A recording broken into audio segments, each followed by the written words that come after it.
முருகன் பக்தர்கள் அனைவருக்கும் அன்பு வணக்கங்கள்.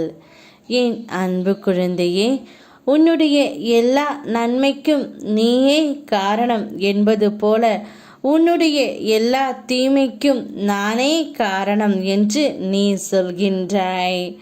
நல்லது நடந்தால் மட்டும் என் அப்பா நான் கேட்டதை நடத்திவிட்டார், இனி என்னுடைய வாழ்க்கையில் கவலையே இல்லை, நான் கேட்டதை என்னுடைய அப்பா கொடுத்து விட்டார் என்று நீ கூறுகின்றாய். ஆனால் ஒரு கஷ்டம் வரும்பொழுது, என்னடா இது, என் அப்பா நான் எதை கேட்டாலும் எனக்கு தரவையே இல்லையே, நானும் தினந்தோறும் அவரை எண்ணித்தான் இருக்கின்றேன், ஆனால் என்னுடைய வாழ்க்கையில் ஒரு நல்லது கூட அவர் நடத்தி கொடுக்கவில்லை என்று என் மேல் நீ கோபம் கொள்கின்றாய் தங்கமே.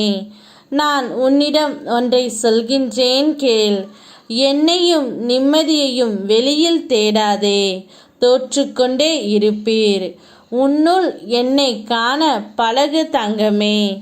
இந்த நாள் மட்டுமல்ல, இனி எந்த நாளும் உனக்கு இனிமையாகவே மலரப்போகின்றது. இப்பொழுது உன்னுடைய துணை உனக்கே தெரியாமல் ஒருவருடன் அலைபேசியில் பேசிக்கொண்டு இருக்கின்றார். என்னப்பா சொல்கிறீர்கள்? எனக்கு தெரியாமல் என்னுடைய துணை யாரிடம் பேசுவது என்று நீ என்னை கடிந்து கொள்கின்றாய். கவலைப்படாதே தங்கமே, நீ பயப்படும்படியெல்லாம் ஒன்றுமில்லை. உன் துணை உனக்கு தெரியாமல் அவர் அம்மாவிடம்தான் பேசிக்கொண்டு இருக்கின்றார். இங்கு நடப்பவையெல்லாம் அங்கு சொல்லிக்கொண்டு உன்னை பற்றியும் பேசிக்கொண்டு இருக்கின்றார்.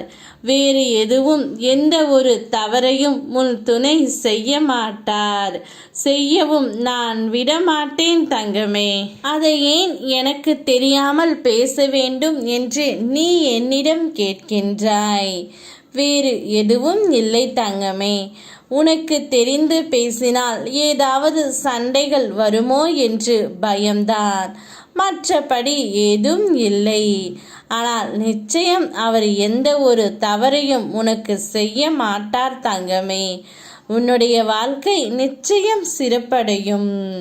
சோதனைகளுக்கு உட்படுத்திய போதும் என் மீது உனக்குள்ள நம்பிக்கையும் பொறுமை மற்றும் பக்தியையும் பல மடங்கு உயர்ந்து உள்ளது. அதன் கைமாறாகத்தான் உன் விருப்பத்தை நிறைவேற்றி ஒரு உயர்ந்த நிலைக்கு உன்னை இட்டு செல்ல போகின்றேன். சந்தோஷத்தை வரவேற்க சந்தோஷமாக இரு தங்கமே. உனக்கு துன்பம் வரும்பொழுது ஓ முருகா என்று என்னை சொல்லி அழைத்து பார். நான் உனக்காக வருகின்றேன். யாம் இருக்க பயமேன் ஓ முருகா.